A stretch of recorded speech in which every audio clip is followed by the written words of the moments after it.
From Wish TV and the All Indiana Podcast Network, this is the News 8 Daily 8 Podcast, a Wish TV News 8 update. Hello, I'm Jeremy Jenkins, and this is your News 8 Daily 8 Podcast for Friday, May 10th. We begin with news out of Indy's east side. Police say a woman suffered burns after being involved in a fiery crash with a 2-year-old in the car. It happened just before 12:30 this morning. Police say the woman's car ran off a ramp trying to get onto I-70 eastbound at Emerson Avenue. The car crashed into an electrical box on the side of a warehouse, starting a fire. Police say the woman was taken to Eskenazi in serious condition.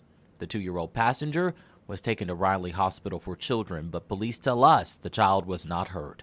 IMPD says they don't know what caused the crash, and they don't yet know if the driver was under the influence. On a lighter note, let's talk about Grand Prix Weekend. It is here as the Roars return to Indianapolis Motor Speedway. Qualifying for the first of the 2 big month of May IndyCar races happens today at IMS. News 8's Colin Bailey reports. Good morning. Yeah, a lot happening right now. There's some cars actually on the track. Had to move inside because the noise is actually deafening. It's very loud out there. Very cool though to see those cars. It's my first time actually seeing those kind of cars on the track. I had goosebumps actually on my skin as they were going by for the first time. But you mentioned it. Grand Prix this weekend, today, Friday especially. There's a lot of qualifiers and practice runs as well.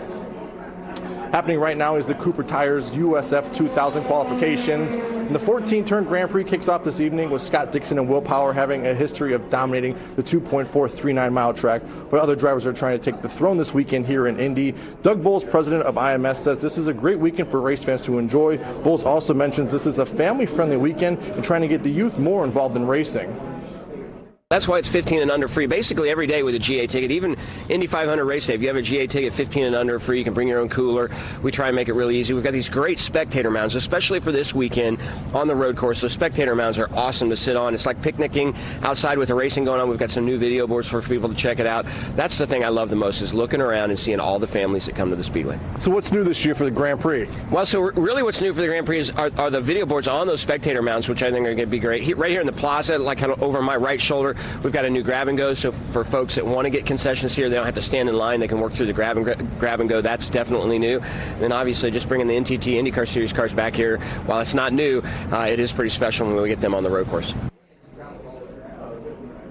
There's races all day long for fans to enjoy here. The Indy NXT race will be the finale today, and that race will begin at 6:10 this evening. But come out and enjoy some of the races throughout the day. See some of these cars as they do hit the tracks, and just special to see those cars that are on the track right now. And like I said, we had to move inside because the noises were just so deafening. But for now, in Indianapolis Motor Speedway, I'm Colin Bailey for Wish TV, wishtv.com, or follow us on Facebook for updates. IMPD just released a new video from 2 deadly police shootings that happened back in March. Some of this may be difficult to hear. The first happened at a bar on East Washington Street near Post Road on March 24th. Police say it started with a fight inside the bar and several people were asked to leave. Once outside, IMPD says 37-year-old Dominique Durham started to shoot. 2 off-duty police officers were already at the bar working as security. When that shooting started, IMPD says one officer got out of his car and shot at Durham. That officer was hit by gunfire. Then a second officer returned fire.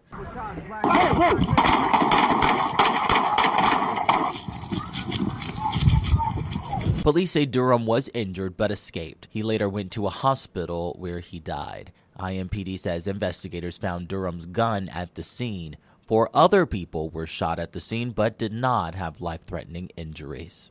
In that second shooting, it happened on March 31st. In the video that you can find on wishtv.com, you'll see a standoff with police. IMPD says this first started elsewhere as a shots fired call near 33rd Street and Georgetown Road. That's where they found 31-year-old Luis Duran Ruano. Police say he took off in a van, went to a home on Winton Avenue, then took a gun from his pocket and held it to his head. That led to a standoff for over an hour. Police say when Duran Ruano started to leave the front porch, they fired bean bags to make him stop. But he instead shot his gun at officers and they returned fire. Luis, stop. No, get back, Luis, back on the porch.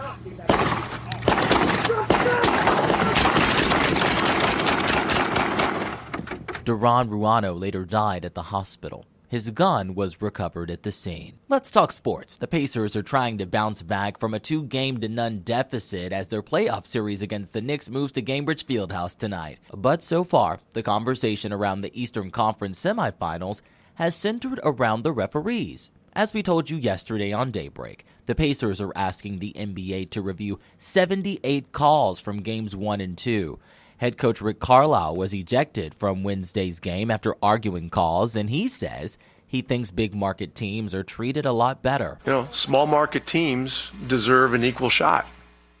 They deserve a fair shot, no matter where they're playing. Game 3 tips off at 7 o'clock tonight at Gainbridge Fieldhouse. When it comes to the weather, Storm Track 8 says it'll be a bit cooler today, but Mother's Day weekend should come with a great forecast.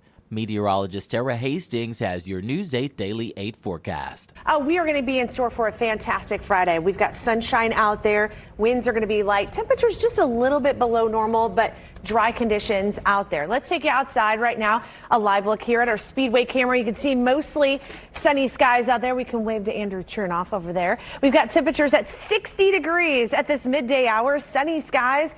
Northwest winds coming in at 13 miles per hour, and those humidity values are on the low side. We're at 60 right now in South Bend, 59 Lafayette, Kokomo, Muncie as well, 61 in Bloomington, and also in the Evansville area. We have lots of sunshine statewide. A few clouds dotting the sky in some spots around Lafayette, and we're going to see that at times today, but no rain expected here across the state. A few cumulus clouds popping up around Bloomington and areas in southern Indiana as well. Temperatures today are going to be climbing into the upper 60s here, about 64 degrees at 2 o'clock.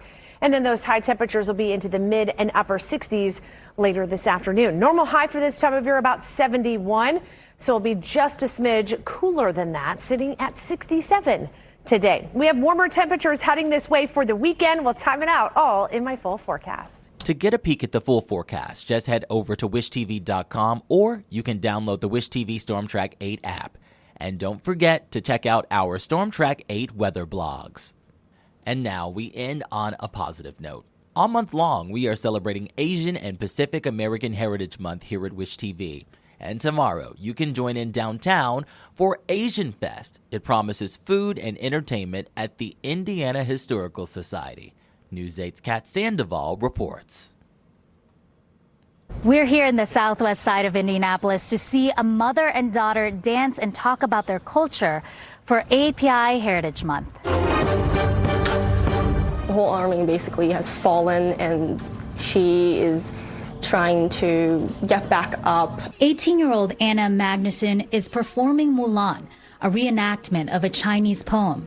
In this dance, she is the female warrior who disguises herself as a man to take her sickly father's place in battle. Well, she represents like courage and perseverance. While Anna describes Mulan, in a way, she also describes herself. It was very hard being like the only Asian kid in a setting full of white Americans and not seeing myself represented in anything. She grew up in Indiana and felt different, but she's also courageous. Instead of armor, she dons on a costume and joins her dance troupe to represent her culture. Anna's mother, Tina, performs the Plum Blossom Fan Dance. Plum flower actually is Taiwanese national flower because the more cold, they're still blooming in a cold time, so they can represent that the endurance, perseverance inside of us. The fan symbolizes the flower. Some women, we move it slowly, open up and raise up. Tina loves performing traditional Chinese dances and sharing it with people. She is also a dance teacher and shows us a few of the costumes from previous performances. Oh, you look so good with it. The mother and daughter duo share their love of dance, but more than that, Tina says it's sharing something out of this world. Feel like heaven, you know. In heaven, it should be all different language, different culture, different skin color. If you'd like to see the full performance of Anna and Tina, stop by Asian Fest this Saturday at the Indiana Historical Historical Society. I'm Kat Sandoval for Wish TV, wishtv.com, or follow us on Facebook for updates. This has been your News 8 Daily 8 podcast for Friday, May 10th. I'm Jeremy Jenkins for Wish TV, wishtv.com, or follow us on Facebook for updates. This is the News 8 Daily 8 podcast, a Wish TV News 8 update on demand. For even more, on demand and on the go, connect with Wish TV on Facebook at wishtv.com and on the free Wish TV mobile app. Thank you for listening, and be sure to like, subscribe, and follow this podcast for updates every weekday morning on the All Indiana Podcast Network and wherever you get your podcast.